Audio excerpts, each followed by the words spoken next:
ప్రపంచంలో 3 భావాలు ఎంతో ముఖ్యమైనవి. అవి ప్రతి ఒక్క మనిషి జీవితంలో వస్తాయి.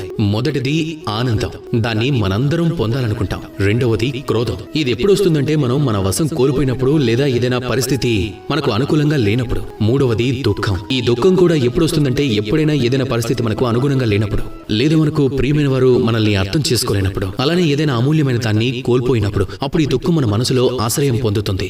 ఈ 3 భావాలు ఎలా ఉంటాయంటే ఇవి మన జీవితంలో వస్తూ ఉంటే పోతూ ఉంటాయి. కానీ ఈ 3 భావాలలో గుర్తు పెట్టుకోవాల్సింది ఏంటో వినండి. ఎప్పుడైనా సరే మీరు ఆనందంగా ఉన్నప్పుడు మాట ఇవ్వకండి. ఎందుకంటే మనుషులు ఆనందంగా ఉంటే వారు తమ వివేకాన్ని కోల్పోతారు. రెండవది, ఎప్పుడు మీరు కోపంగా ఉన్నా సరే సమాధానం ఇవ్వకండి. మీరు కోపంలో ఉన్నప్పుడు ఏ సమాధానం చెప్పినా దానివల్ల మంచి జరగదు. మూడవది, మీరు ఎప్పుడు బాధలో ఉన్నా సరే నిర్ణయాలు తీసుకోవద్దు. మీ మనసుపైన, మీ చేతలపైన, మీ వాగ్దానాలపైన నియంత్రణ ఉంచుకోండి. ఈ 3 భావాలలో ఇవన్నీ మీరు చేయలేదంటే దానికి మీరు మీ జీవితాంతం బాధపడుతూ ఉండాల్సి వస్తుంది.